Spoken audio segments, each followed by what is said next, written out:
শুনছো অপূর্মা, পুকুরের মাছগুলো সবাই লুল্লু ভূতে খেয়ে নিচ্ছে, দেখে এলাম। হ্যাঁ গো, আমিও তোমাকে বলবো ভাবছিলাম। সেদিন ওই পুকুর পাড়ে গেলাম না, দেখি অনেকগুলো মাছের কাঁটা পড়ে আছে। ওই লুল্লু ভূতটাকে কি করা যায় বলো দেখিনি। আমাকে জব্দ করার প্ল্যান করা হচ্ছে বুঝি। দাঁড়াও, দেখাচ্ছি মজা তোমাদের। ভাবছিলাম যখন লুল্লু ভূত পুকুরে নামবে তখন আমরা জাল ফেলে লুল্লু ভূতটাকে জালের মধ্যে ধরে নেব।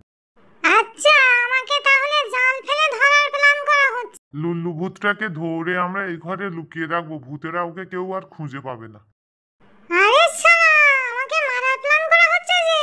আমার ভূত সমাজ থেকে আমাকে আলাদা করার চক্রান্ত চলছে। দাঁড়াও, দেখাচ্ছি মজা তোমাদের। আর ওই লুল্লুকে খুঁজে না পেলে ওই ভূতেদের কর্তারা, আবার ওদের বাবা মা, ভূতের বাবা মা এসে আমাদের উপর হামলা করবে।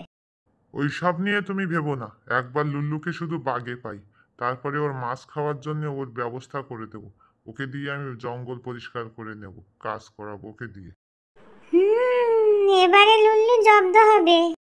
একবার আমি ওকে জালে ধরি, তারপরে আমি ওকে খাটিয়ে আমার পুকুরের মাছ খাওয়ার জন্য সব টাকা উসুল করে নেব। আরে শালা! ওই লুল্লু শুধু মাছ খায় না, ও গাছের ফলগুলোও সব নষ্ট করছে। ওর দলবল এনে গাছের ফলগুলো সব খেয়ে নিচ্ছে। তা তুমি কি করে ধরবে ওই লুল্লুকে? লুল্লু তো জাল সমেত তোমাকেই নিয়ে পুকুরে ফেলে দেবে, আর লুল্লু তো তোমাকে পুকুরে ফেলে মেরে দেবে। বুড়িটা এতক্ষণ পরে বুঝেছে বুড়োটা আমার সাথে পারবে না, আমি ওকে পুকুরে ফেলেই ডুবিয়ে মারবো। ছোট্ট বন্ধুরা, তোমরা দেখছো পালক কার্টুন কিং। আমি পালক। চ্যানেলটা সাবস্ক্রাইব করো, লাইক করো, আর নতুন নতুন ভিডিও পাওয়ার জন্য পাশে থাকো।